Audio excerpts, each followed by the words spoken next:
Boa noite a todos. Nós vamos dar reinício ao nosso evento em honra aos ministros Evandro Lins e Silva, Vitor Nunes Leal e Hermes Lima, que prossegue o painel que nós tivemos aqui pela manhã. Já são 8h02, o mestre Comparato, da outra vez nós tivemos aqui um evento inteiro em sua homenagem e nós fomos pontuais e nós seguiremos também dessa vez com a máxima pontualidade. Eu, sem mais, passo a palavra ao condutor dos trabalhos dessa mesa, que é o nosso professor do Departamento de Direito Econômico, professor José Maria Arruda Andrade. Muito obrigado por ter aceitado o nosso convite. Obrigado, professor.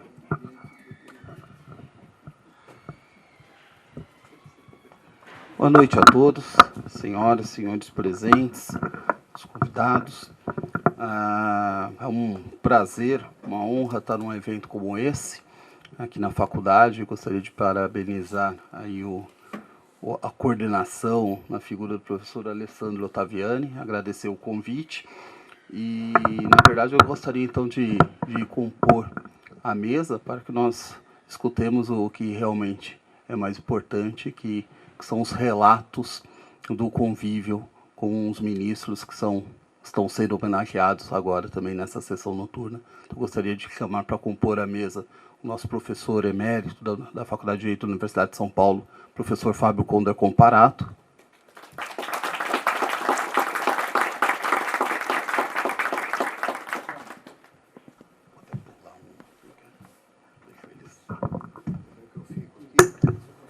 Vai ficar aqui no centro, professor?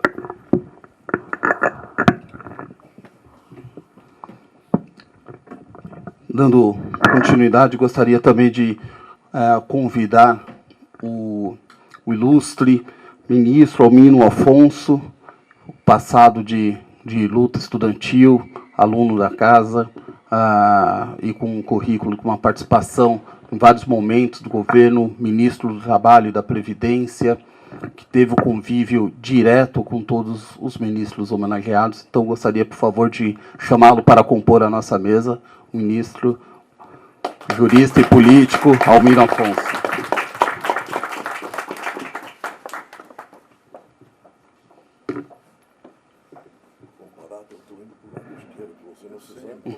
Eu vou aguardar que você se assente. Eu vou tomar um centro, então. Centro não dá muito bem.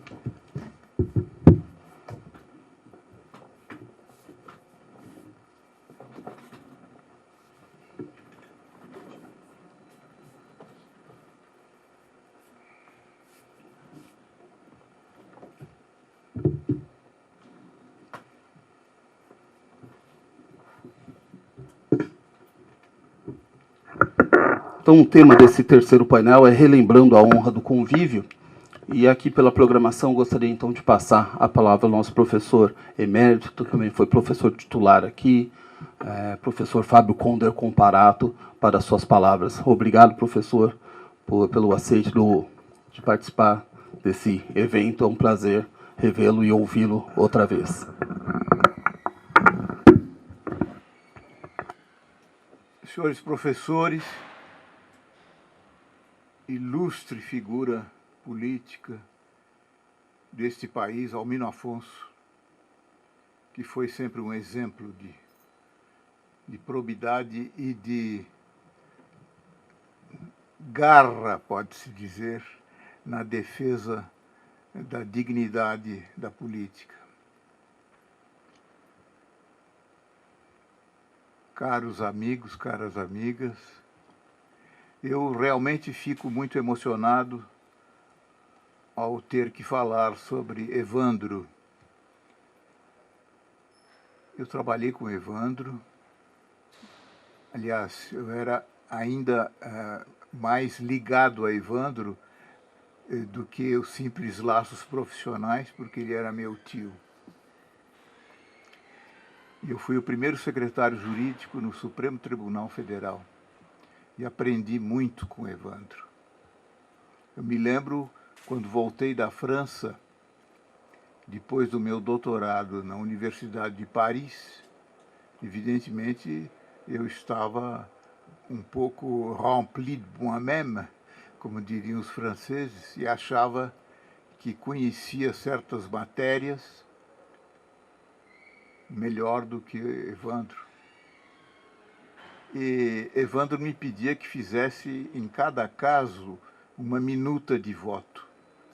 E eu depois a submetia à apreciação dele. E toda vez, ele que não conhecia bem direito penal, mas as outras matérias ele não tinha nenhuma especialização própria, ele lia e em certos momentos ele dizia: Fábio, você não acha que aqui a solução pode ser diferente, ou melhor, deve ser diferente, tal? E me dava uma solução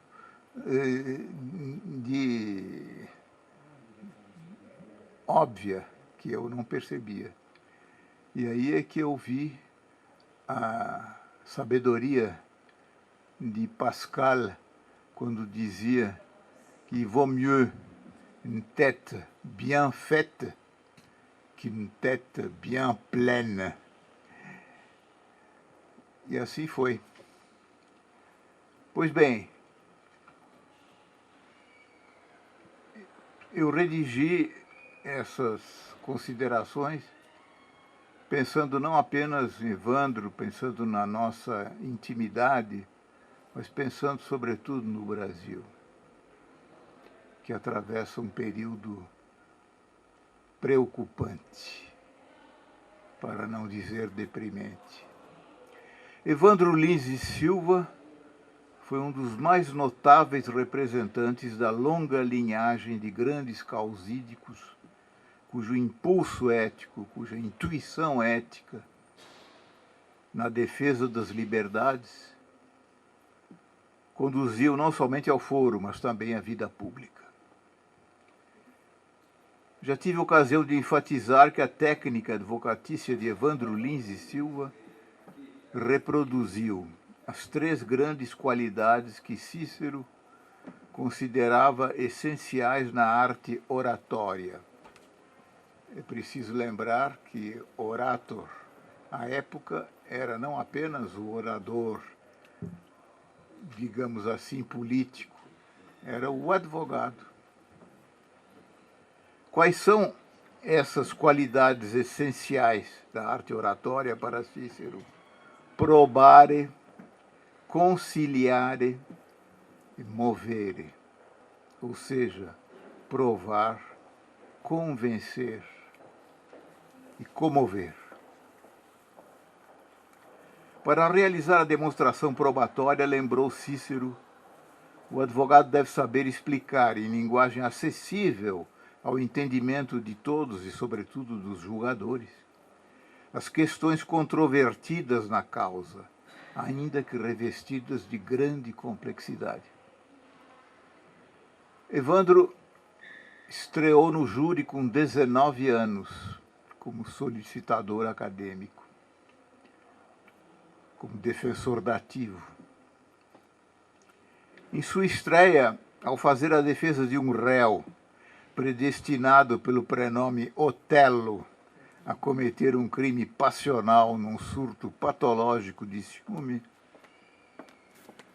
Evandro Lins e Silva não hesitou em explicar aos jurados a teoria psicológica recém-divulgada à época em nosso país sobre a diferença temperamental entre os ciclotímicos e os esquizotímicos.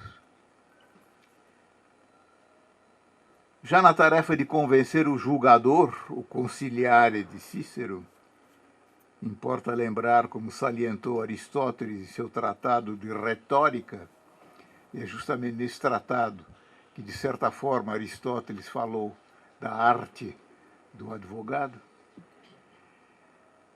é preciso lembrar que a autoridade moral do orador ou advogado é o principal argumento em favor da justiça da causa por ele defendida. Ora, desde os primeiros anos de exercício da advocacia, Evandro Lins e Silva granjeou uma sólida reputação de integridade profissional, que lhe valeu em todas as ocasiões o respeito e a confiança dos juízes, togados ou leigos. Ele não procurou, como muitos hoje fazem, ao ingressar nessa carreira que é a advocacia, principalmente a remuneração pecuniária. Infelizmente, um bom número de escritórios de advocacia, não só no Brasil, mas no mundo inteiro, composto de verdadeiras empresas comerciais. De qualquer maneira, essa auctoritas, como diziam os romanos, no original sentido do vocábulo, ou seja, este prestígio que produz uma reverência, só aumentou no decorrer de sua atividade profissional.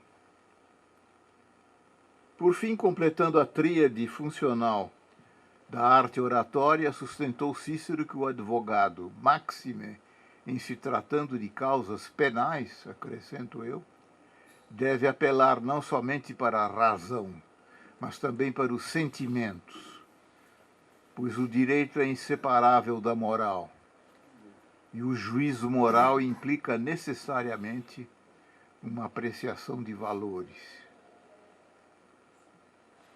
E a apreciação de valores se dá com essa capacidade de intimidade sentimental. O Código Penal, como sabido, para ficarmos com um só exemplo, qualifica como circunstância atenuante ter o agente cometido o crime por motivo de relevante valor social ou moral. Artigo 65, inciso 1º, a linha A. Ora, como bem salientou a moderna teoria axiológica, os valores não se aprendem pelo raciocínio, pela simples lógica, mas pela intuição sentimental. Quando nós assistimos a algum ato de injustiça, não cometido pelo juiz Moro, evidentemente, a nossa apreciação nunca é um silogismo, é sempre imediata, no sentido do sentimento, da sensação que habita o nosso coração. Como disse excelentemente Pascal, que eu já citei aqui na introdução, em tais assuntos é mister saber contar, não com o esprit de géométrie, mas com o esprit de finesse. Pois o coração, diz ele, tem suas razões que a razão desconhece. Pois bem, todas essas qualidades essenciais ao exercício da advocacia criminal fundam-se em uma suposição básica: a capacidade do advogado em desvendar a personalidade única, insubstituível e irreprodutível daquele que lhe confiou a defesa de seus direitos e interesses. E isto eu percebi nos momentos em que tive ocasião de assistir Evandro recebendo pela primeira vez um acusado, um homicida, por exemplo, cujo nome já estava nos jornais, mas que estava fugindo à perseguição policial. O indivíduo entrava no escritório, quase que arrastando os pés, olhando de soslaio, muito preocupado. E quando via o sorriso no rosto de Evandro, ele se tranquilizava. Eu me lembro também de uma ocasião em que acompanhei Evandro a um subúrbio do Rio, não me lembro bem qual era, porque ele tinha sido convidado a ser advogado de um português, dono de um bar, que depois de 30 anos no Brasil resolveu voltar à sua terra natal e cometeu a audácia de confiar a sua mulher ao seu melhor amigo. O resultado não foi outro, mas quando ele aqui chegou, ele não se conteve. Ele matou ambos, a mulher e o amigo íntimo. E eu não sabia como é que Evandro poderia começar a tratar aquele assunto que para mim era terrível, né? Quase que insuportável. Eu me lembro que lá chegando, o português já estava na porta do bar, ou padaria, não me lembro bem o que era. E Evandro desceu do carro, era ainda um carro JK, e subiu os 2 degraus e disse: então, meu caro, perdemos a cabeça? E o português prorrompeu num choro convulsivo. Quer dizer, ele voltou a si mesmo. Muitos séculos antes do aparecimento da ciência genética e da descoberta do DNA, os grandes criminalistas sempre souberam, intuitivamente, que não há nem pode haver delitos iguais, pois cada ação criminosa reflete o caráter inconfundível do seu agente.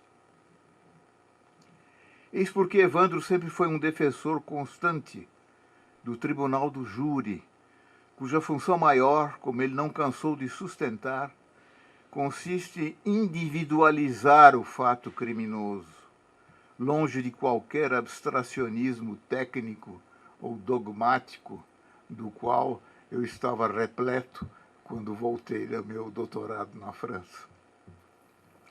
Aliás, o processo perante o Tribunal Popular nunca é uma fria e descomprometida análise de fatos passados, mas uma autêntica reencenação de tragédias humanas. O crime imputado ao réu é, de certa forma, reencenado conjuntamente pelos jurados, pelos acusadores, pelos advogados e as testemunhas. E o presidente do tribunal, perguntarão as senhoras e os senhores, o juiz togado é mero contra-regra, pois a sua função consiste em indicar as entradas e saídas dos atores e proclamar o encerramento da peça. Mais nada. Em qualquer hipótese, o papel atribuído ao defensor é de encarnar vividamente o personagem do réu, o personagem da ré, pois durante a sessão de julgamento, o réu só se manifesta ao ser interrogado pelo juiz-presidente. Nesse sentido, a função do tribunal do júri na sociedade política é muito mais rica e importante que aquela desempenhada pelos demais órgãos do poder judiciário. É que ao júri não compete apenas a função judicante, mas também a de formar a consciência ética do povo. Ele é, ao mesmo tempo, um tribunal e uma escola. Ressalte-se, porém, que essa dupla função o júri só pode desenvolvê-la num ambiente democrático. Atribuir ao cidadão comum o poder de julgar o seu semelhante e retirar-lhe concomitantemente o poder de governar a sociedade ou de eleger quem por ele o faça, é provocar uma insuperável contradição no Estado. Não foi assim por simples coincidência que no mesmo século V a.C., a democracia ateniense deu ao povo a função de julgar as causas mais importantes da polis. O povo, demos, não julgava todas as causas criminais, mas aquelas que eram consideradas as mais importantes para a sobrevivência da polis. E, além disso, no mesmo século, fez do teatro trágico uma grande escola de cidadania. A tragédia foi o método artístico por excelência, pelo qual se inculcaram nos cidadãos, até mesmo nas mulheres, o que representava à época uma extraordinária ousadia, as virtudes cívicas indispensáveis ao funcionamento regular do governo democrático. Tanto que as mulheres e os homens, evidentemente, tinham obrigação de comparecer à representação das tragédias. E é por isso que eu lamento que hoje a juventude não seja atraída ou instruída na leitura e na meditação das grandes tragédias gregas. São lições de vida. Papel análogo é exercido pelo tribunal do júri nas democracias modernas. O povo aprende a julgar e, com isso, aprende também a se governar.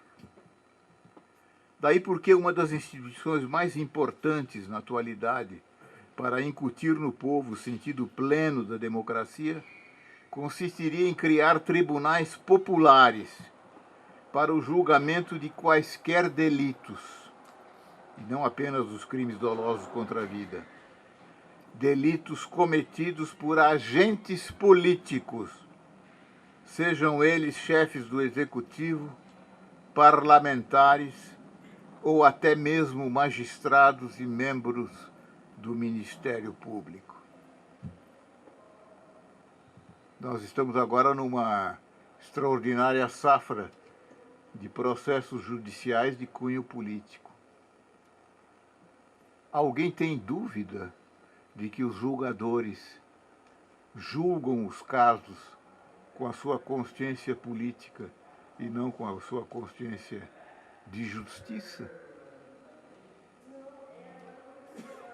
Mas o povo é diferente. O povo pode cometer excessos, abusos, ao decidir, ao julgar, mas ele aprende com esses erros cometidos. Não assim os nossos eminentes julgadores. E eu digo algo que as novas gerações precisam saber. Os membros do Supremo Tribunal Federal são irresponsáveis. Ou seja, eles não respondem dos seus atos, das suas omissões, dos seus comportamentos, das suas declarações perante ninguém. Eu próprio tive um caso rumoroso que comprova isso. Em abril de 2010, foi julgada no Supremo Tribunal Federal a arguição de descumprimento de preceito fundamental 153 relativa à lei de anistia. Eu propus ao Conselho Federal da OAB apresentar essa ação ao Supremo. Por quê? Porque me parecia absolutamente aberrante que, em pleno século XXI, os crimes de terrorismo de Estado fossem objeto de anistia. Não só a Constituição Federal falava da anistia de modo diferente do que era comum, dizendo, por exemplo, que o crime de tortura não podia ser objeto de anistia. Está na Constituição. Mas os tratados internacionais, desde o século XX, definiam crimes de terrorismo de Estado. E diziam claramente que eram crimes contra a humanidade. Ora, se são crimes contra a humanidade, nenhum Estado nacional pode anistiar. Porque nenhum Estado nacional representa a humanidade. A ação foi julgada improcedente. Eu soube depois que os ministros do Supremo Tribunal Federal, isso me foi dito por um ministro, cujo nome eu não tenho autorização para declinar. Ele me disse, no dia do julgamento, Comparato, ontem à noite nós jantamos no Palácio do Planalto, com o presidente da República e o ministro das Forças Armadas. E ambos nos pediram insistentemente que julgássemos improcedente essa ação.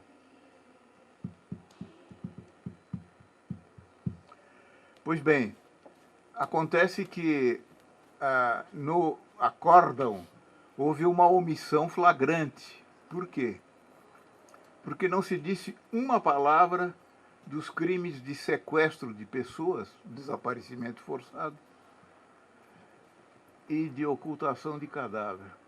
Segundo a Comissão Nacional da Verdade, houve mais de 200 casos de desaparecimento forçado e sequestro de cadáveres. E por que é importante isso? Porque são crimes permanentes ou continuados enquanto o sequestrado não reaparece ou não se descobre o local onde está o cadáver. Então nós entramos com embargos de declaração. O Supremo Tribunal Federal deveria esclarecer isso. Por que razão não falou desses crimes? Pois bem, os embargos de declaração, segundo o regimento interno do Supremo Tribunal Federal, quando apresentados, são sem qualquer outra formalidade entregues ao relator do acórdão, que deve pô-los em julgamento na primeira sessão ordinária seguinte da turma ou do pleno. Os embargos de declaração foram apresentados ao relator em 2011. Ele aguardou um ano e pediu o adiamento do julgamento. Ninguém havia pedido, mas ele pediu. E o tribunal, por unanimidade, determinou que o adiamento fosse de uma sessão apenas, em 2012. Nós estamos mesmo em que ano? Até hoje, o relator não apresentou esses embargos para julgamento. Muito bem. Então, como não existe mais recurso possível, o que eu fiz? Eu entrei com uma reclamação no Conselho Nacional de Justiça. Já sabendo qual seria o resultado. Qual foi o resultado? Isso não se ensina nesta faculdade, infelizmente. A Corregedora Nacional de Justiça citou um acórdão do Supremo Tribunal Federal, segundo o qual eles próprios, ministros do Supremo, não são sujeitos à jurisdição do Conselho Nacional de Justiça. E arquivou a reclamação. Estamos num Estado democrático de direito.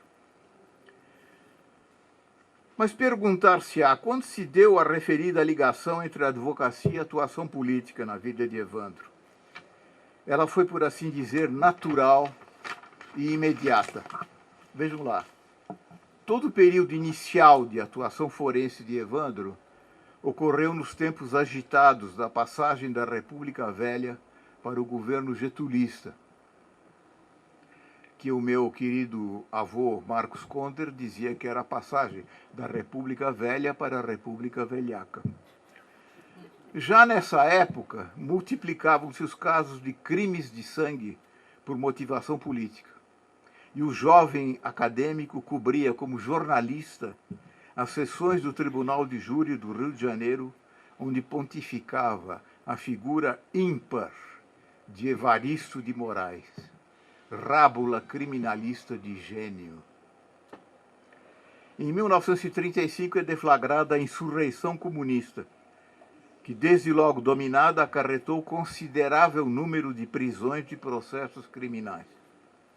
Logo no ano seguinte, no ano do meu nascimento, imagina, é criado o infame Tribunal de Segurança Nacional, determinando a lei que a Ordem dos Advogados do Brasil designasse advogados dativos para os réus que não tivessem constituído defensor.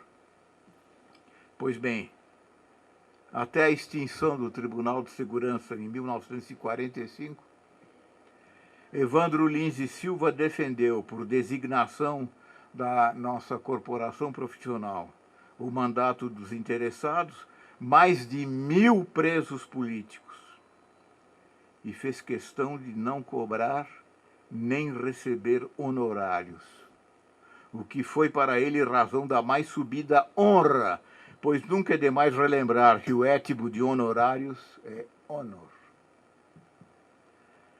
Como ele teve ocasião de dizer no longo depoimento sobre sua vida, prestado à Fundação Getúlio Vargas e publicado em livro sob o título O Salão dos Passos Perdidos. Hoje não se sabe mais, mas na época a influência da cultura francesa era muito grande. Le Salon des Pas Perdus era o salão do Tribunal do Júri em Paris. Disse Evandro: a profissão do advogado não tem apenas a destinação de ganhar dinheiro. Tem também uma função mais nobre, a prestação de serviços gratuitos aos necessitados. É um munus público, ou seja, um dever público que o advogado desempenha nessa hora. Evandro Lins e Silva poderia ter se limitado a isso e já teria largamente prestigiado a beca, mas não. Entregou-se também à defesa, tanto judicial quanto extrajudicial, dos direitos sociais e da democracia.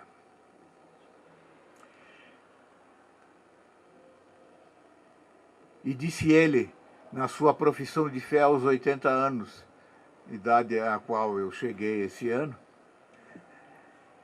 discurso que pronunciou em sessão do Conselho da Ordem dos Advogados do Brasil, sessão do Rio de Janeiro: o papel do advogado na organização da sociedade em face da própria vida deve ser representado com a visão ampla e dinâmica de uma pregação permanente do aperfeiçoamento da ordem jurídica, no pretório e fora dele. E esse fim só se tem alcançado ao longo do tempo, quanto mais se alarga e aprofunda a justiça social. Numa sociedade vergonhosamente desigual como a brasileira, a justiça social, o cumprimento dos deveres de justiça social, que o governo atual está procurando restringir para guardar pecúlio nas caixas do Tesouro Nacional.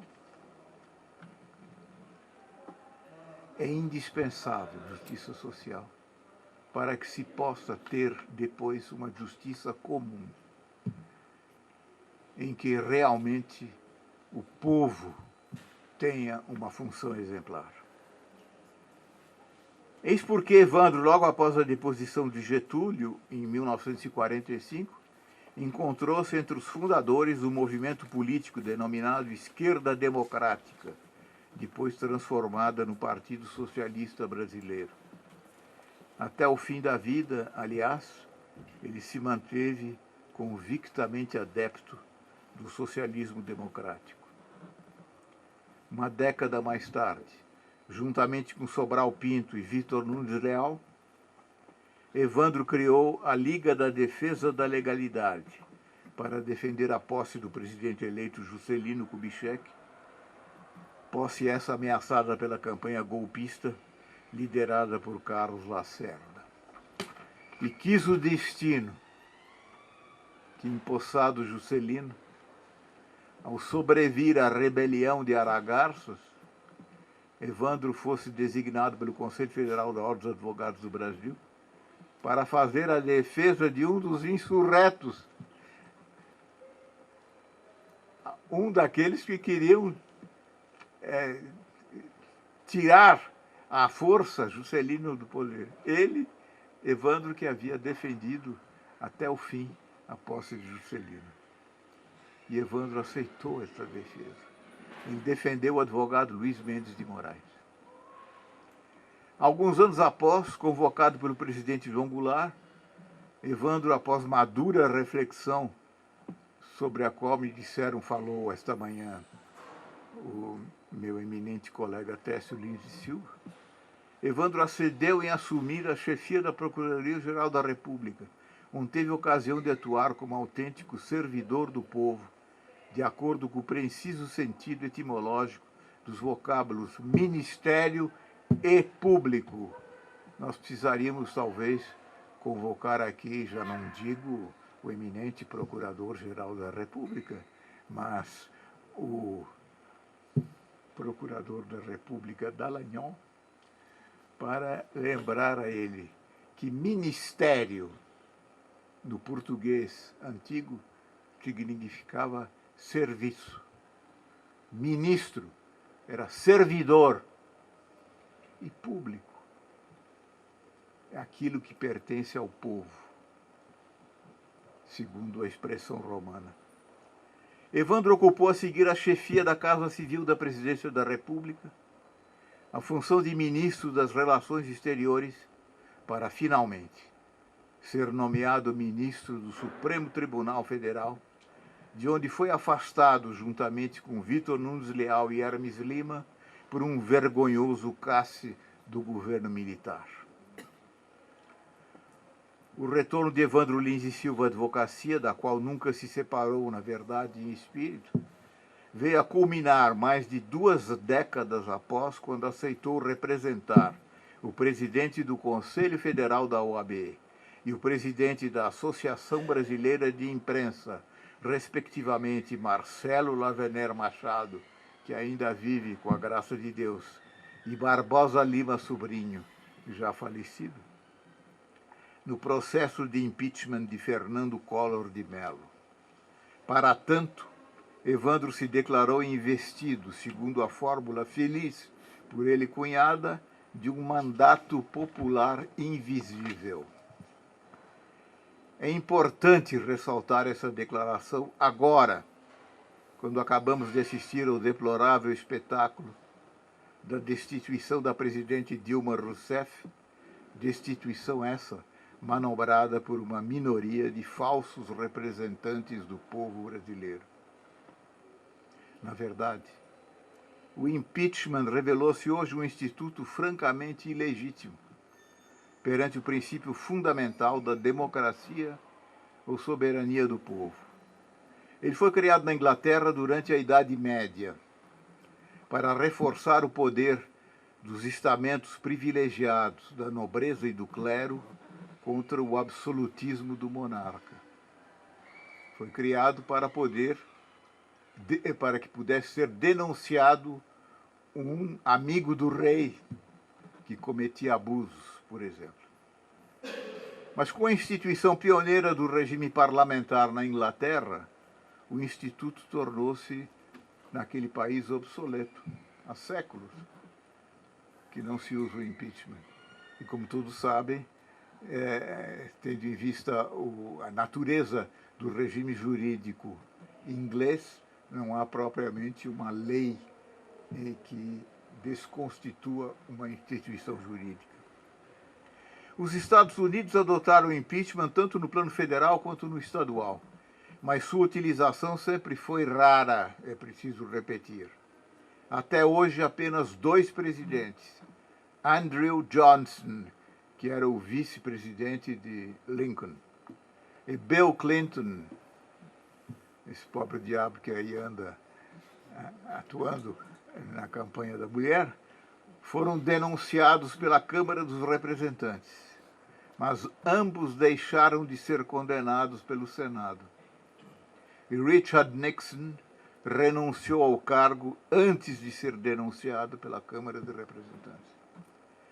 Na América Latina, entretanto, o teatro é diferente.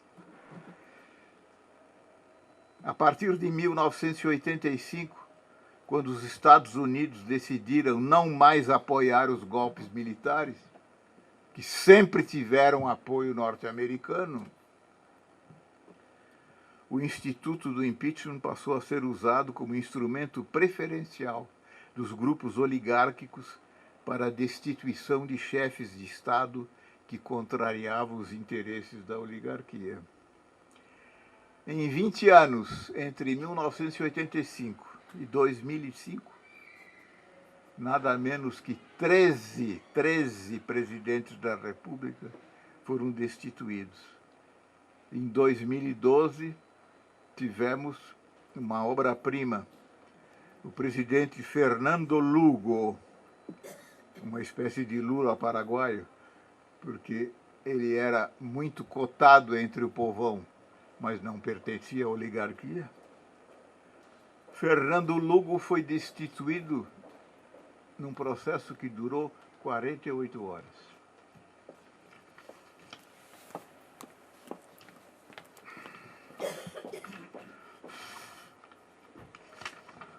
Em 2005, este seu criado, convencido da ilegitimidade do impeachment perante o princípio democrático, ofereceu a 2 senadores uma minuta da proposta de emenda constitucional, criando em nossa ordem constitucional o Instituto do Recall, ou seja, o referendo popular revocatório de mandatos eletivos. E isto tanto para os chefes de poder executivo quanto para os parlamentares. Evidentemente, os parlamentares do Senado não ficaram muito tranquilos em apreciar aquela proposta. Foi a PEC 73, que tramitou no Senado até 2014, quando foi arquivada. Ou seja, a mesma Casa Legislativa que rejeitou a adoção do Instituto da Democracia Direta, pelo qual o povo soberano destitui agentes políticos por ele eleitos, decidiu por si só, sem consulta ao povo, quebrar o mandato popular da presidente Dilma Rousseff. Eu sei perfeitamente que a coerência não é bem uma qualidade dos nossos políticos, mas, enfim, é preciso também um mínimo de dignidade, né?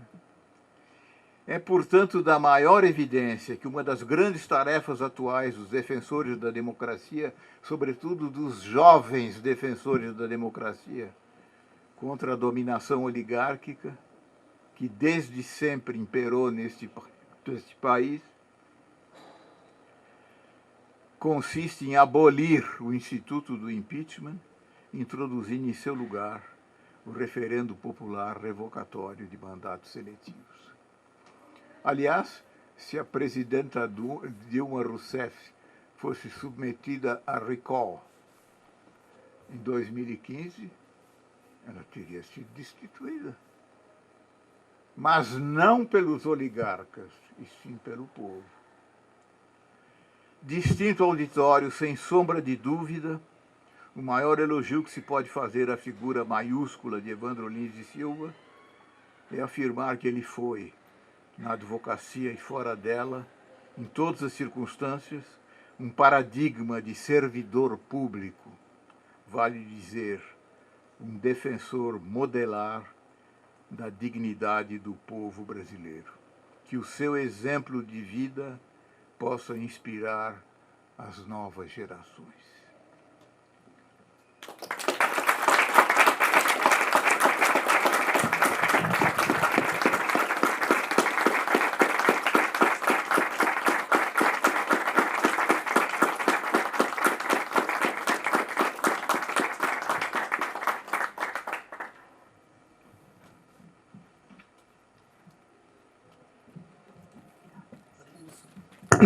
daremos sequência ao nosso painel, onde eu passarei a palavra ao ministro do Trabalho e da Previdência do governo Jango, Almino Afonso, sem deixar antes de elogiar as emocionantes palavras do nosso professor emérito Fábio Conde Comparato.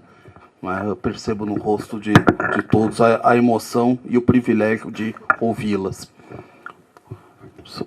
Senhor Almino Afonso, passo-lhe a palavra, então, agradecendo em nome de toda a comissão de organização a sua presença para tratar do nosso tema da noite.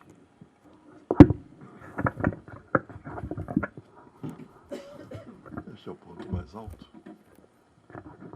Não, eu digo quanto ao som.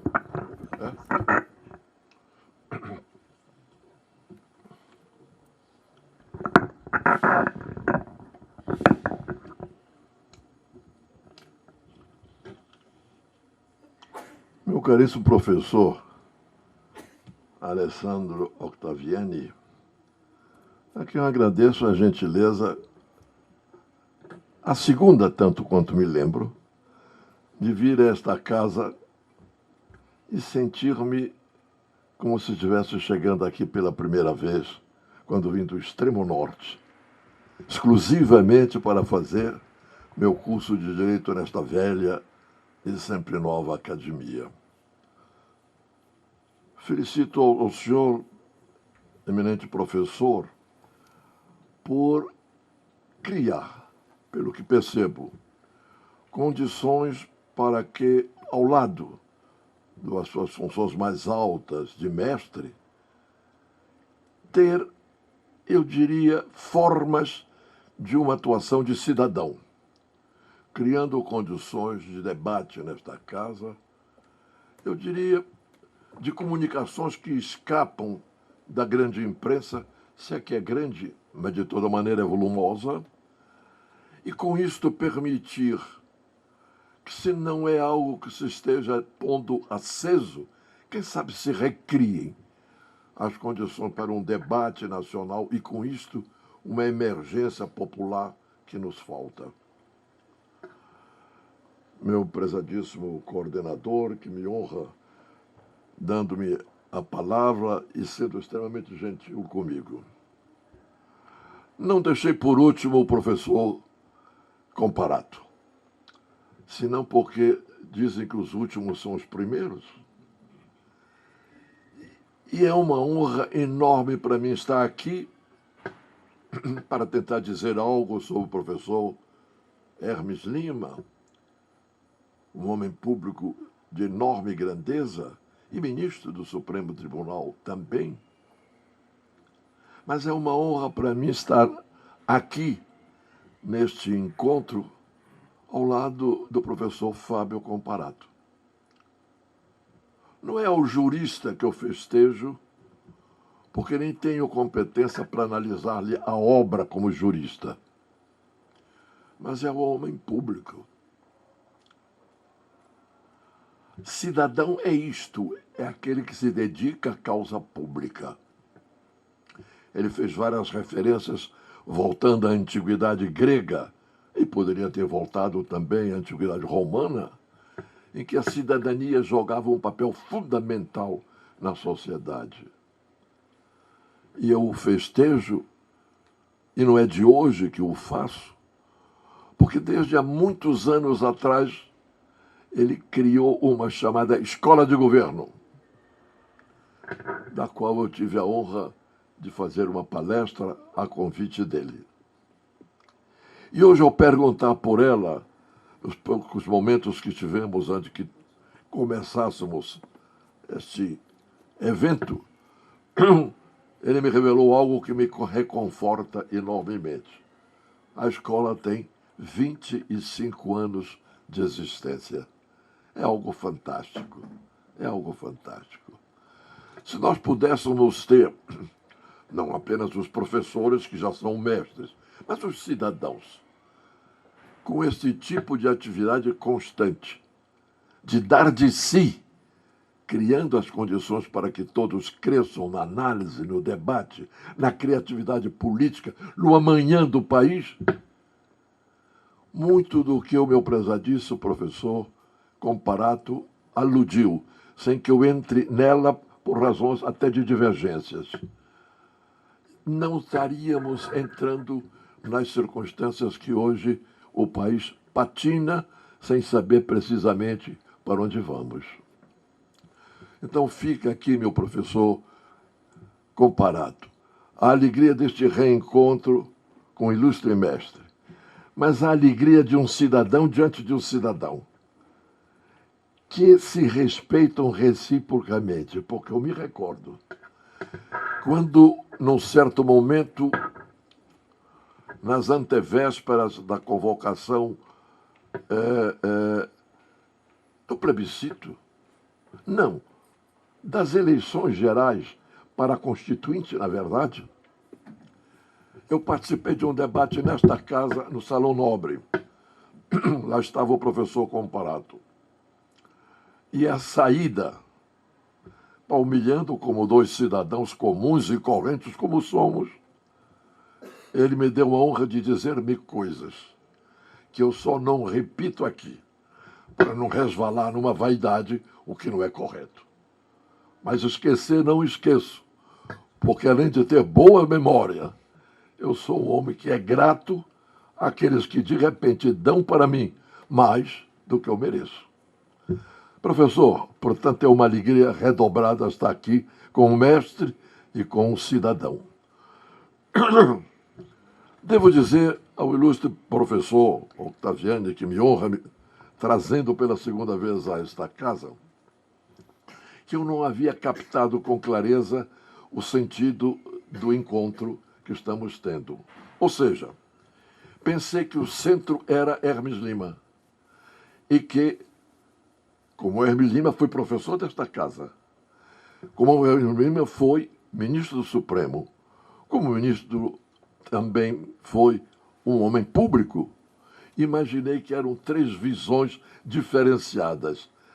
Quem sabe é do professor Comparato, porque eu sabia da sua presença, da expressão do ilustre professor ex-ministro Sepúlveda Pertence, como ministro do Supremo, e a minha, como um cidadão comum e corrente que, por coincidência, algumas vezes na vida, o povo, por engano ou desengano, elegeu-me representante do povo no Parlamento Nacional.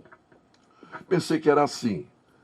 Me alegra que não tenha sido, porque assim tive a alegria de ouvir esta palestra admirável do professor Comparato a respeito de uma figura por quem eu tenho, permita que eu disputa com Vossa Excelência, uma admiração profunda e um respeito que está aqui bem no profundo de minha alma. Devo dizer-lhe que, antes do que engrandeceu a minha visão sobre o eminente professor e amigo, nosso grande mestre Evandro Lins e Silva, eu já o tinha como grande e como um mestre, sem que eu tivesse nenhuma relação próxima, porque se algo eu quis ser na atividade profissional de advogado formado por esta casa, foi precisamente ser um advogado permanente no Tribunal de Júri. Fui, durante anos a fio, antes que ingressasse principalmente na vida pública, um advogado no Tribunal do Júri. E como Evandro Lins e Silva era, para quem quer que tivesse tido a audácia de chegar a um Tribunal do Júri, um mestre invejável, eu já tinha esta imagem dele no campo propriamente profissional, quando tive a honra de conhecê-lo já numa outra dimensão. Quero referir-me ao instante em que ele se tornou exatamente Procurador-Geral da República no governo de João Goulart. João Goulart tinha por ele uma admiração absoluta. E eu ouso dizer que Evandro Lins e Silva, sendo como era, e a sua palestra reforça ainda mais a minha visão sobre quem era Evandro, não teria aceito também as altas funções de Procurador-Geral do Estado numa relação da República, perdão, numa relação estreita, inclusive humana, com João Goulart, se não também tivesse por João Goulart um respeito que também tem faltado na história a esta figura da República.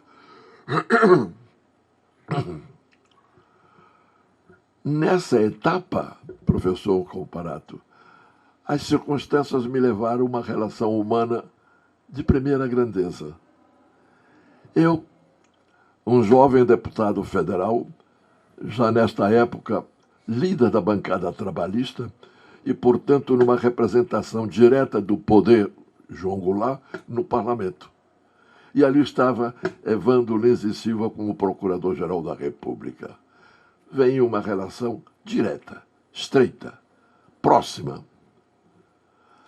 Recordo de quantas e quantas reuniões políticas da maior grandeza histórica, e não me jogo nelas para não transformar-me num recordador de coisas antigas.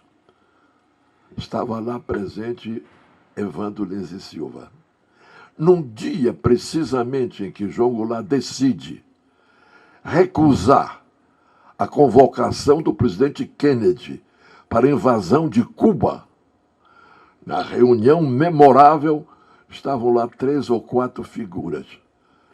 Entre elas, Evandro Lins e Silva. João Goulart como presidente, o professor Santiago Dantas, e eu, um jovem líder da bancada trabalhista brasileira. É para dizer-lhe, professor Comparato, que quando eu faço, com a força da alma, a homenagem que estou fazendo a Evandro Lins e Silva, não digo frases de ocasião. Eu estou pondo a alma a nu numa reunião que, por acaso, está deixando de ser uma reunião talvez puramente descritiva para ser algo que vem da alma de cada um de nós, eu suponho, na alma de cada um dos que nos honram aqui a ouvir-nos.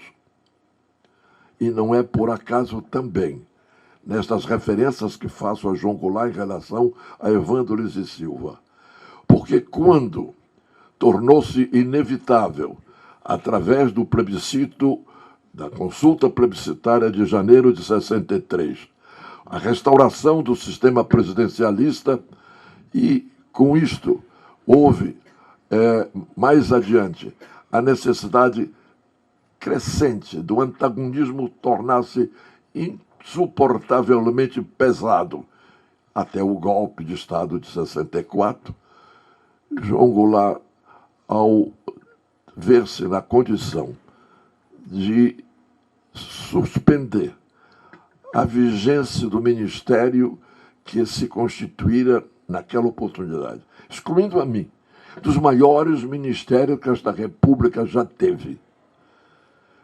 Portanto, Hermes Lima deixando também de ser ministro das Relações Exteriores. E, de imediato, convoca Evandro Lins e Silva para vir tornar-se o seu ministro de Relações Exteriores.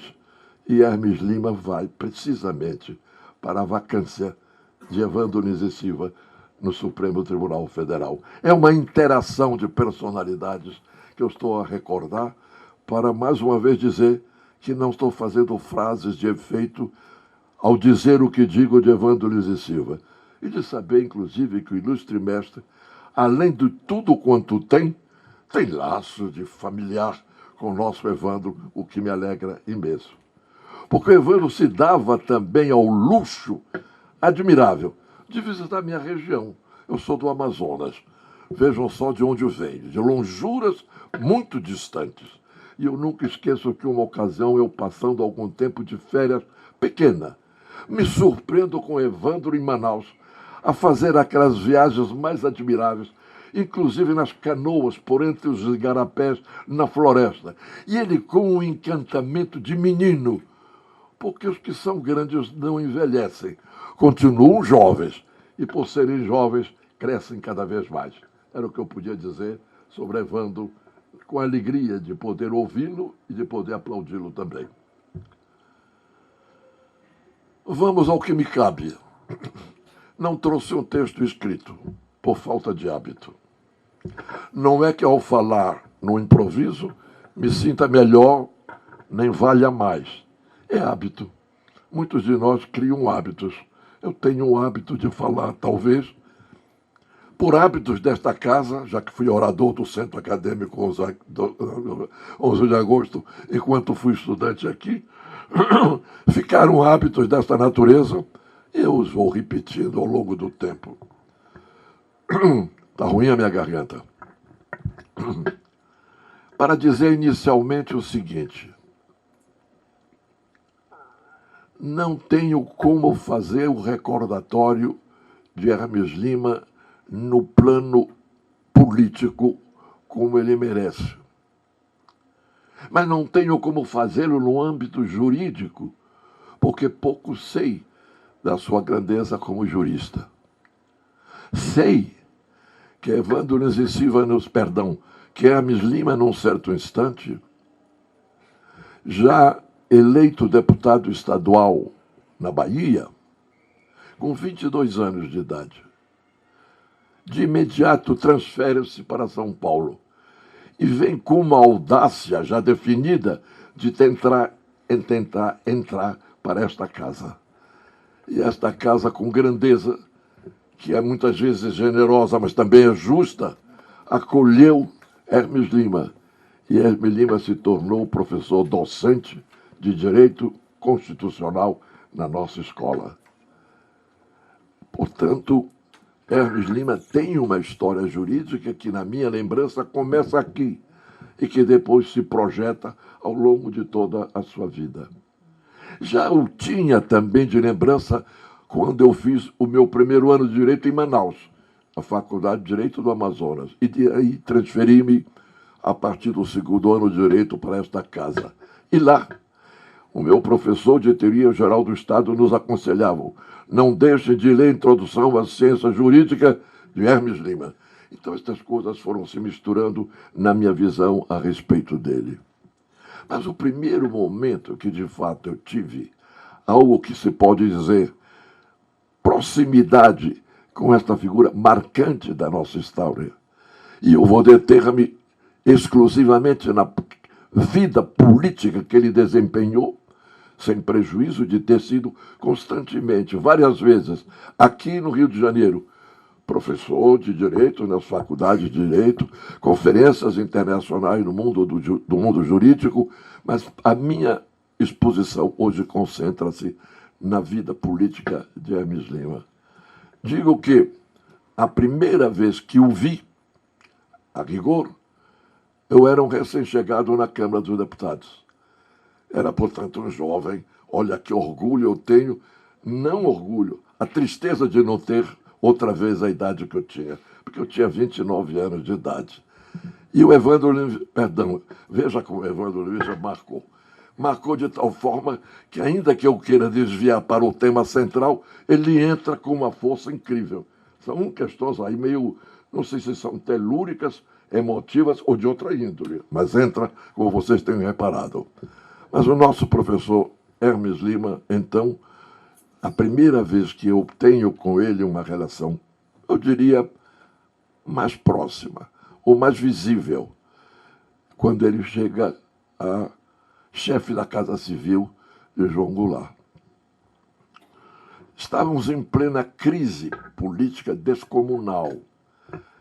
Jânio Quadros, numa atitude que para muitos até hoje é desconexa, sem razão de ser, e que para mim é de uma evidência absoluta comprovada, que foi a tentativa de um golpe de Estado.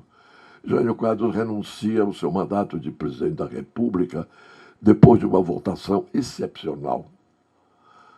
7 meses de governo como presidente, renuncia ao cargo. 7 meses. E nesse conjunto de circunstâncias que vão se aglomerando num desafio institucional muito grande, prevalece a tomada de posição de 3 ministros militares que vetam a posse de João Goulart como vice, assumindo a presidência como a Constituição previa. E, ao fazê-lo, o país esteve realmente à borda de uma guerra civil. Um levante no Rio Grande do Sul, liderado pelo então governador Leonel Brizola, e logo depois por um general digno, comandante do Terceiro Exército, general Machado, levanta-se o Rio Grande a exigir que se cumprisse a Constituição, a posse ao João Goulart como vice-presidente da República. O risco de que estivéssemos realmente na iminência de uma guerra civil, o Congresso Nacional, por razões, eu diria, talvez cuidadosas, talvez em causa própria. Fico com a segunda, a minha visão, e deixo a cada um dos senhores que talvez conheçam o tema, que julguem de outra maneira. O fato é que criam como uma emergência capaz de superar a crise de uma guerra civil a instituição do parlamentarismo. Era, como o eminente mestre saberá dizer isso com muito mais força que eu, um golpe de Estado sem nenhuma a menor dúvida. A Constituição da República dizia com toda clareza, era a Constituição de 1946, que não se podia alterar a Constituição e emendá-la senão num estado de calma absoluta institucional. Algo que estivesse contrariando isto não podia permitir que o Estado, que a Constituição fosse emendada. E expressamente dizia, como exemplo maior, o estado de sítio.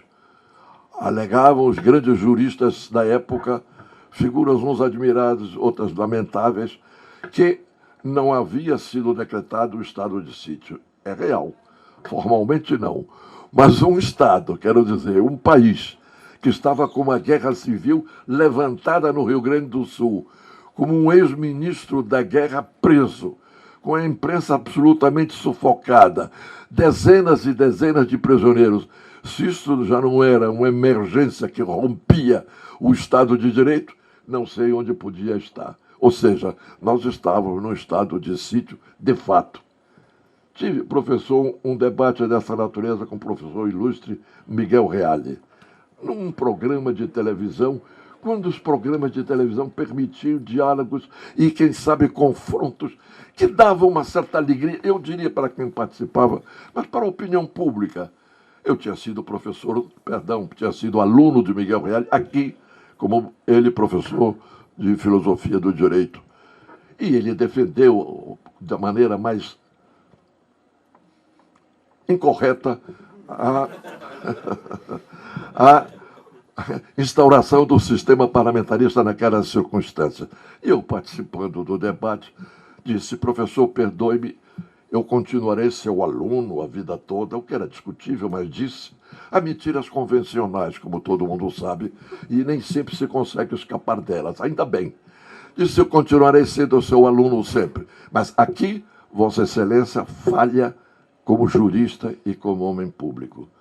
Nunca mais me perdoou. Um tempo, quando ele escreveu as suas memórias, um ponto curioso. Quando João Goulart, convidado pelos estudantes desta casa, veio fazer uma conferência aqui, Miguel Reale, na sua primeira capítulo das suas memórias, diz que fui eu, como ministro de Estado, que vim aqui para armar a arruaça. Eu nem sabia que João Goulart viria. Vi ao acaso, quando à última hora os estudantes me disseram: venha, o presidente está aqui. Eu, bem ou mal ministro do governo dele, vim para aplaudi-lo e para confraternizar com os estudantes. Mas, bem, por conta disto, com o parlamentarismo instaurado, obviamente, pelo acordo político feito, João Goulart mantinha-se com o título de presidente, mas no sistema parlamentarista ele não tinha poder de governo, ele era apenas chefe de Estado, com algumas prerrogativas no plano das relações internacionais.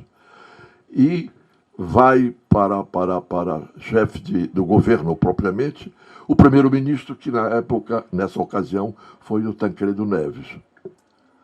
Logo, havia então dois corpos administrativos de governo, Tancredo Neves e um quase pro forma do presidente João Goulart, chefe de Estado. Para a chefia da Casa Civil foi convidado Hermes Lima.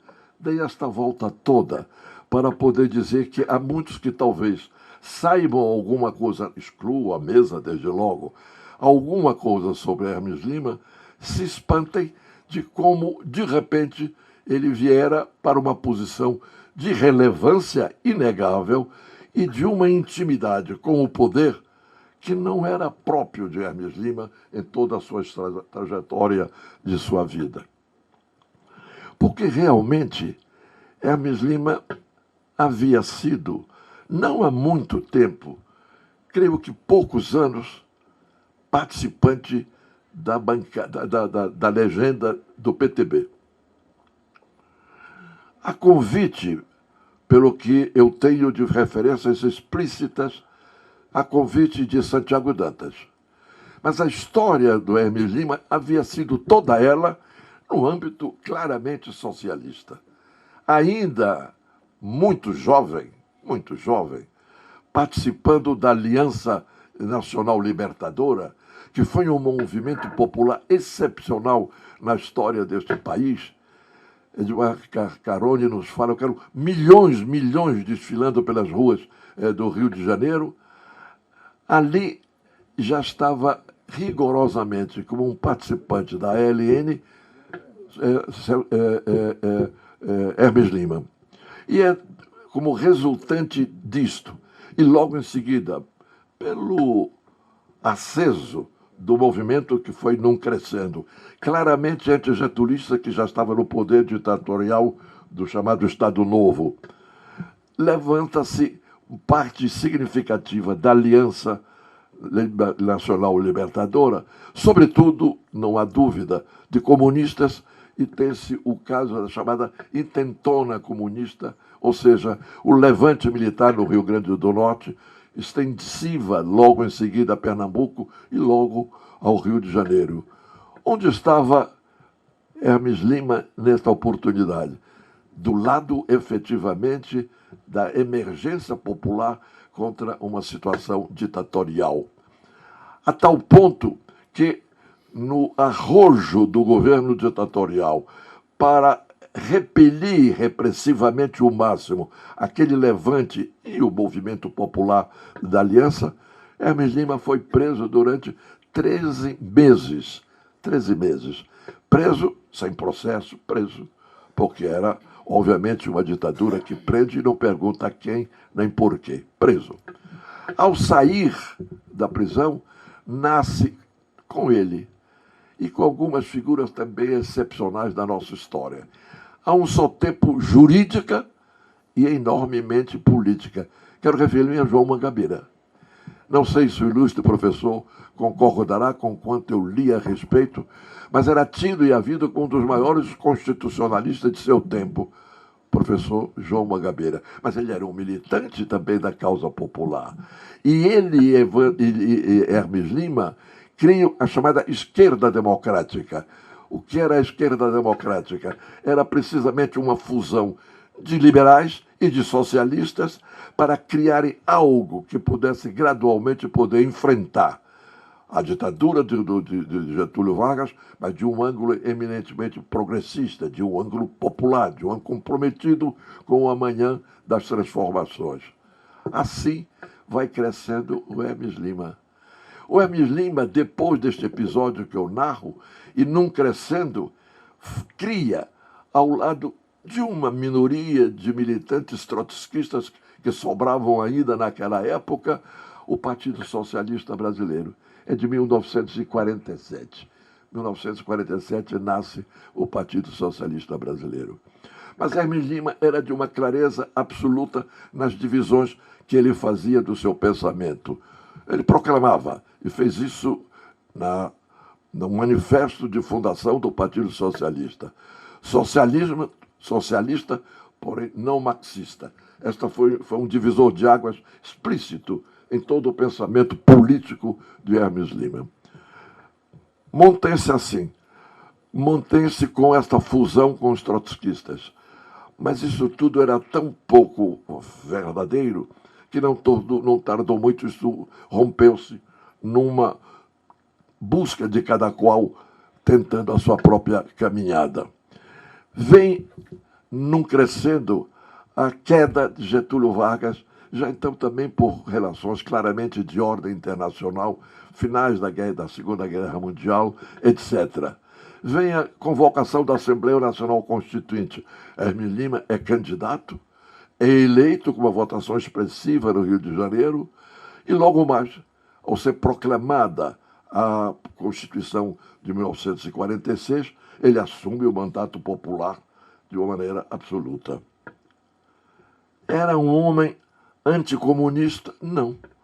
Ele era um homem que tinha uma visão de transformação social com liberdade. Isso era explícito em tudo quanto ele declarava. Tudo quanto pudesse não ter esta marca explícita do socialismo com liberdade, a ele lhe parecia algo que não poderia merecer o apoio. Mas o fazia com respeito absoluto. O que ele dizia da União Soviética, ele dizia: a Revolução Russa é um patrimônio político e social da humanidade. Quem tinha esta visão para ver a Revolução Russa não era um comunista, era um divergente da forma de chegar a transformações sociais mais amplas da sociedade.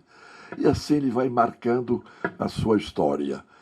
No bojo da primeira oportunidade eleitoral que lhe coube depois da sua, na quase infância, na Bahia, ele, como deputado federal, é participante do quadro no parlamento, quando o Partido Comunista é jogado na ilegalidade. É jogado na ilegalidade. Apesar das divergências frontais que ele tinha com a prática dos comunistas, ele defende ardentemente a manutenção da legalidade do Partido Comunista Brasileiro. Na época assim se chamava, antes da cisão, que depois, como todo mundo sabe, passou a ter, ainda hoje, um DO no meio do caminho. Mas o nosso Hermes Lima ia ser nessas constantes realmente operacionais. Há um momento, já nessa vigência da Constituição de 46, que o governo do Marechal Dutra, que tinha assumido a presidência da República na primeira eleição depois da queda do Getúlio, havia mandado, através de uma mensagem presidencial, uma indicação para que o parlamento votasse o chamado Estatuto do Petróleo. O Estatuto do Petróleo era uma tentativa de, a um só tempo, passar a tomar em conta a problemática do petróleo no nosso país, que muitos à época diziam que nem petróleo nós tínhamos. Quem talvez primeiro passou a dizer que nós tínhamos foi Monteiro Lobato, como todo mundo sabe. Chegou a ser preso quando escreveu o escândalo do petróleo, precisamente porque ousou dizer que nós tínhamos petróleo. Mas bem, o Estatuto do Petróleo, com esse título, era um projeto, um projeto jurídico, um projeto na Câmara dos Deputados, para que se criasse uma empresa, porém com abertura específica ao capital estrangeiro. Onde está a posição de Hermes Lima, contrário, de maneira frontal, defendendo o monopólio estatal do petróleo? E essa foi a posição dele permanente ao longo de sua vida. Eu poderia alongar-me em vários confrontos entre uma forma que parecia um radicalismo quando ele em seguida diz: não, eu sou, mas divirjo nisto, nisto, nisto. É uma história, portanto, ao meu ver, extraordinária de homem público. E sempre à margem de que algo que pudesse ter significações de ordem pessoal que prevalecessem vantagens de ordem pessoal. Pelo contrário, era um homem retilíneo, de uma absoluta retileniedade. É nesse contexto que ele chega até o momento da ida dele para a chefia da Casa Civil. Aí é um conjunto realmente de participações dele políticas como nunca havia tido em toda a sua história, desde a juventude na Bahia. Ele é chefe da Casa Civil, como eu falei ainda há pouco, no começo da minha exposição. Instaura-se o parlamentarismo. Nós não tínhamos nenhuma tradição parlamentarista. Como o mestre sabe, tínhamos tido um parlamentarismo esboçado no final do Império. Foi apenas um esboço. E que a República chegou e rigorosamente acabou com aquilo que vinha nascendo no final do governo de Dom Pedro II. não havia, portanto, tradição parlamentarista. Era irrecusável que a maioria no parlamento era presidencialista por tradição absoluta, desde o momento em que a República se transforma no presidencialismo, com grande participação, neste sentido, do próprio Rui Barbosa. O Rui que depois lamenta ter optado pela solução presidencialista, depois de receber críticas públicas de Silvio Romero, e ele realmente diz: errei em não ter realmente, naquele instante, optado por uma solução parlamentarista. Mas eu quero dizer que isso era um fato já quando as águas já haviam passado. O dominante era uma visão presidencialista. Ora, como era possível que o parlamentarismo pudesse ter prevalecido naqueles anos? Não dava como. Houve um grande acordo, uma coesão na formação do primeiro ministério parlamentarista. Uma grande coesão. Mas, curiosamente, com coisas que eram cisões inacreditáveis. Por exemplo, houve até a participação direta da UDN, que era um partido eminentemente conservador, enquanto o Partido Socialista Brasileiro não participou do primeiro ministério. Contradições assim que, às vezes, eu me pergunto o porquê. Não sei se são erros ou se são divergências de ordem pessoal, que com muita frequência prevalecem não apenas na vida pública. Se me perdoam os mestres, também na vida acadêmica. Tantas divergências às vezes afloram e impedem que algo seja maior, porque o daqui, o dali é mais forte do que a racionalidade que deve prevalecer. Isto, eu diria, impede que haja, naqueles primeiros inícios, um apoio real ao Hermes Lima da nossa parte, do Partido Trabalhista Brasileiro. Ele se tornara realmente um membro do PTB, se tornara um membro do PMDB. Mas era real esta mudança? Deixara de ser socialista? Um homem que tinha tido uma história toda marcada por uma participação de socialista, com liberdade socialista, como agora abandona a trincheira do Partido Socialista e se converte num membro do PTB. Faltava a nós do Partido Trabalhista, que não lhe conhecíamos a história, razões para ver nele um intercâmbio direto, uma ponte entre o poder e a representação parlamentar que nós tínhamos como trabalhistas. Isso nos criou dificuldades efetivas. E não foi raro, realmente, eu diria, dissidências que decorreram desta falta de um conhecimento histórico da biografia de Hermes Lima. Mas eu não posso deixar de colocar que o Hermes Lima passa a ser uma figura central junto a João Goulart. Uma figura central, o homem do bom conselho, o homem da boa razão, o homem que timbrava em buscar o correto, o sério, o honrado, de uma humildade espantosa, como se ele não fosse nada. Era de uma humildade espantosa. O parlamentarismo logo revela a sua fragilidade. Tancredo Neves renuncia ao cargo de primeiro-ministro, cria-se a chamada crise parlamentar. João Goulart indica como candidato a primeiro-ministro a Santiago Dantas. Foi uma derrota lamentável, a oposição conservadora o derrotou, e eu insisto em dizer conservadora porque, curiosamente, Santiago Dantas, que também tinha uma história discutível nas suas origens integralistas, e que tinha sido, até então, quando nós o conhecemos, ou pelo menos eu, um grande advogado de banca internacional. Tudo isso para nós era algo de tal forma chocante que também nós nos perguntamos, até onde? O quanto? Entretanto, Santiago Dantas, nesta oportunidade, já havia se revelado um homem com enormes posições favoráveis à reforma agrária, a defesa dos direitos do país ter plena liberdade para adotar o sistema político que lhe pareça adequado. A contradição direta de choque aberto com os Estados Unidos na famosa Conferência de Punta del Este, quando os Estados Unidos quiseram expulsar a Cuba da OEA. Quem dá o confronto é Santiago Dantas e vence. E vence. Quando há a tentativa de Estados Unidos realmente provocarem o apoio do Brasil num convite que era quase uma convocação para apoiarmos a invasão de Cuba, está presente nesta reunião Santiago Dantas.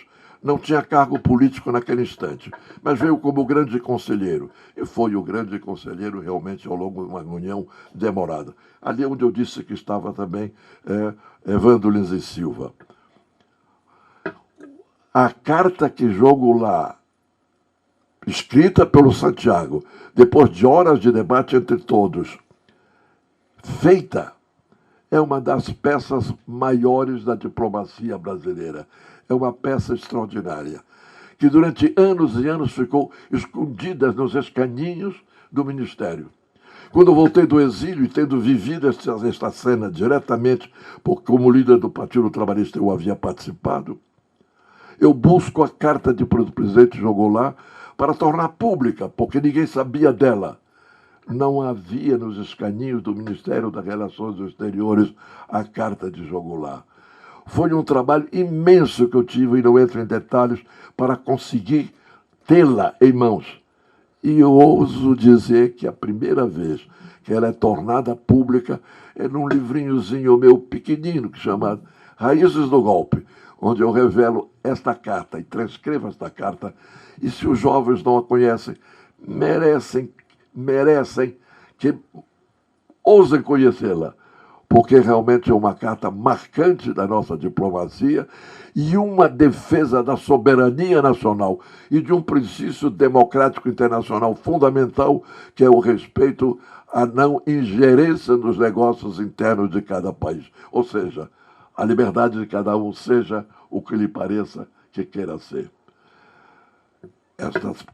Toda esta narrativa que faço a respeito de Santiago Dantas é para dizer que a semelhança do que vimos em Santiago Dantas e a transformação crescente que ele passou a ter nestes aspectos é o mesmo que passamos a ver em Hermes Lima, quando, retrospectando, voltando à sua juventude e fazendo esta síntese que apressadamente estou fazendo, conseguimos ver que ele era um homem absoluta de uma grandeza maior do que nós até então podíamos ter parecido. Na crise em que então se dá com a renúncia de Tancredo Neves, é indicado Santiago Dantas, que é derrotado. Não aprovado pelo Congresso, uma nova indicação do senhor Auro Soares de Moura Andrade. Me permito que eu gaste um minuto sobre isto, porque com muita frequência se fala das imoralidades que há ou que não há nas vigências de hoje. E às vezes é bom olhar para trás e ver que elas não são tão novedosas, como diríamos no Chile, quanto já havia no passado. Revelo o que vou dizer aqui como algo que não está em nenhum livro dos chamados grandes historiadores sobre o período Goulart. Não há nem no Skidmore, que é um dos melhores livros escritos sobre aquele período, também não está. Me perdoe, está no meu livrinho que está por aí circulando, não sei ainda até quanto tempo. É indicado o senhor Moura Andrade para ser primeiro-ministro. Indicado pelo presidente da República, que tinha poderes para isto. Eu fui levar ao presidente, como líder da bancada trabalhista, que havia uma revolta geral, fazer o Moura Andrade primeiro-ministro, chefe de governo, quando nós estávamos com um governo comprometido com a reforma agrária, com as reformas sociais, com uma visão nacionalista, com a chamada política externa independente. Como entregar ao Moura Andrade o comando do país? Levei ao presidente estas ponderações que eram legítimas, de uma bancada democrática onde não havia ordem de cima para baixo. O presidente pondera que, apesar das circunstâncias que eu aludia e que ele tinha como certa que eram verdadeiras as ponderações, entretanto, a ida do Moura Andrade poderia justificar o compromisso de que seria convocado o plebiscito para que se antecipasse a decisão popular da manutenção ou não do sistema parlamentarista ou a restauração do presidencialismo. B, a segurança de que Moura Andrade não nomearia os ministros militares, aeronáutica, aviação, marinha, sem consulta prévia a ele, que não tinha prerrogativa para pedi-la na condição do parlamentarismo, mas que era fundamental para ele, já que ele estivera à beira de um segundo golpe de Estado, não é? Por conta da intervenção direta dos militares.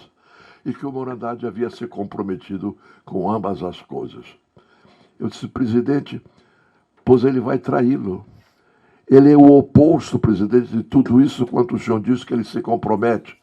E insisti o quanto pude, com a audácia da juventude que eu ainda tinha, não a audácia que eu ainda tenho, mas a juventude eu já perdi, tudo a fazer com que ele pudesse rever a indicação.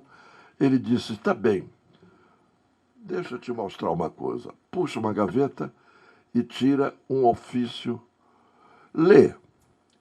Era um ofício de Auro Soares de Moura Andrade, senador da República, presidente do Congresso Nacional, em que renunciava ao cargo de primeiro-ministro por espontânea vontade, deixando a data em aberto. O ofício, tal qual, assinado por ele e com a abertura de data para que o presidente João Goulart datasse a qualquer instante que lhe aprovesse. Isso não está no conhecimento da história oficial.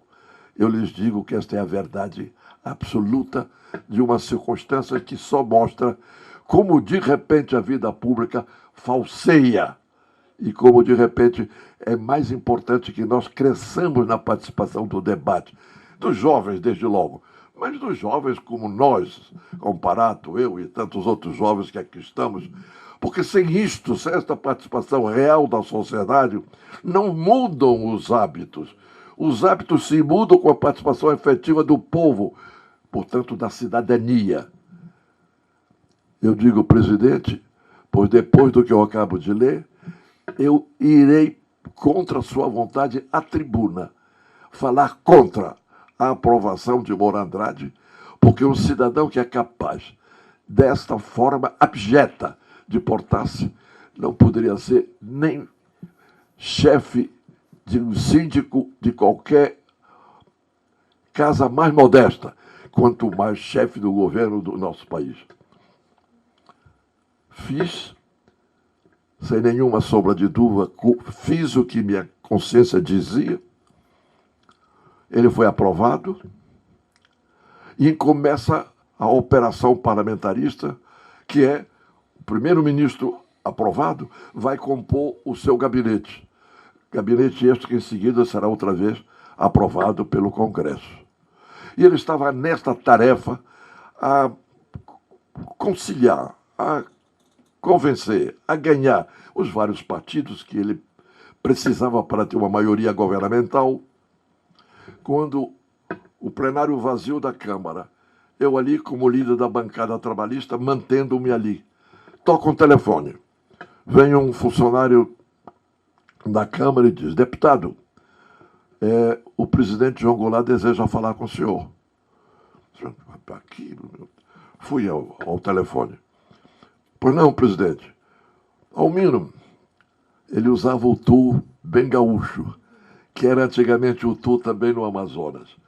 A televisão que faz coisas boas e às vezes deplorável, tirou a beleza da nossa terrinha lá no norte do Amazonas, que era um tratamento tão fraterno, tão gentil, que é o tu. Agora lá só usamos o você. Eu respeito o você, mas um tu tem algo de gracioso, não é? Em matérias, então, de namorada, não pode haver coisa mais agradável que um tu. Um você quase distante, etc. Mas então, vejamos. Vem o telefone. Mas, Almino, tu não podes falar a qualquer instante como líder da bancada do partido? Posso, presidente, se for um fato relevante, o regimento me permite. Pois então, Almino, vai à tribuna e informa que o senador Moro Andrade renunciou. Como, presidente? O senador Moro Andrade renunciou.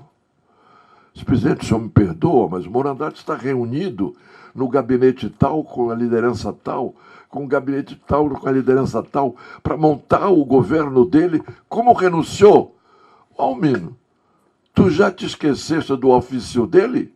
Digo, pois é, eu datei, ele renunciou. Não sei se isso os espanta, mas é importante saber, os mais jovens, que isto existe nos subterrâneos da vida pública.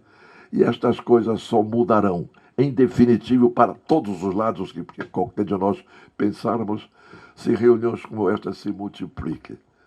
Se presença dos jovens seja verdadeira em todos os lugares. Com muita frequência eu ouço dizerem que os jovens já não têm interesse da vida pública, não se preocupam com a política propriamente dita, que a eles é irrelevante. De como podem os jovens estarem com esta preocupação tão à flor da pele se não há espaço para os jovens opinar? Os partidos, de modo político, hoje não têm espaço para que haja um debate democrático. Eu ouso dizer todos. Vou talvez fazer uma exceção para um desses menores que estão nascendo e talvez ainda estejam impolutos. Mas os demais, sem exceção, já não há mais assembleias. Assembleia para que os militantes opinem, divirjam, sugiram. E quando isso não há, a que título vão os jovens participar de algo assim? Não vão. Valem-se da rede, valem-se desses processos modernos, processos que podem ser uma revolução cultural imensa e uma revolução política imensa, se houver um mínimo de articulação efetiva para que as proposições tenham começo, meio e fim. Como mudar? Temos que mudar exigindo que os partidos nasçam ou renasçam com uma efetiva democracia interna. Sem democracia interna, não há lugar para o cidadão. Esta casa não teria lugar para este debate se esta casa não fosse, apesar do quanto possa haver de negativo, se é que há, não estando permitida esta reunião que estamos tendo. Façamos com que um encontro como este, na homenagem a Evandro Lins e Silva, na homenagem a Hermes Lima, e eu diria ainda que ausente pelo seu natural porta-voz esta noite, que seria o nosso Sepúlveda pertence, porque era, se a memória não me falha, quando eu voltei do exílio, um jovem advogado exatamente no gabinete do Vitor Nunes Leal. Havia, portanto, uma relação bastante próxima, intelectual e humana. Portanto, teria me agradado imenso vê-lo aqui a dar um testemunho, como você, o prezado amigo deu de Evandro, como eu bem ou mal estou dando sobre Hermes. Seria ótimo que também tivéssemos aqui a enriquecer esta noite algo específico sobre Nunes Leal, que teve um papel no Supremo Tribunal Federal também respeitável. 2 vezes eu fui apontado aqui por este jovem coordenador como ministro, ex-ministro, não me recordo bem como foi, mas foi algo parecido. E de relevo assim falou no jovem daqui. Eu vou pedir a você, ao senhor prezado, uma inversão. Esquece que foi ministro porque isso é transitório e me devolve a juventude que eu virei para cá. Muito obrigado.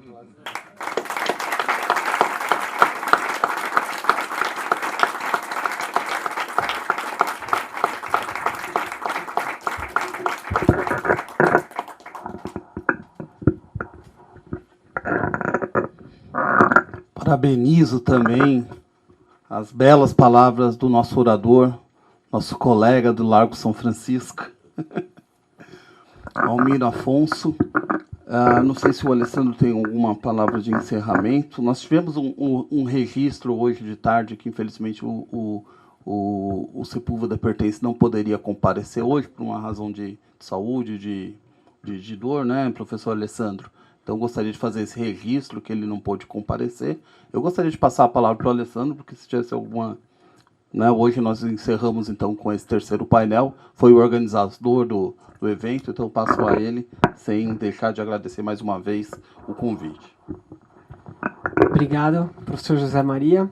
Eu gostaria, na verdade, de agradecer a presença de todos aqui, agradecer a presença dos nossos 2 integrantes dessa mesa e dizer que, na verdade, esse momento para nós, que é um momento de honra de figuras públicas desse tamanho, dessa magnitude, é um momento no qual nós olhamos para o passado, mas, como eu falei pela manhã, mais do que tudo é um momento no qual nós olhamos para o futuro, através dessas lições do passado. Só um país que é capaz de honrar os seus heróis tem algum futuro. Esse é o sentido da pesquisa que nós fazemos aqui na faculdade sobre o presidente Juscelino Kubitschek.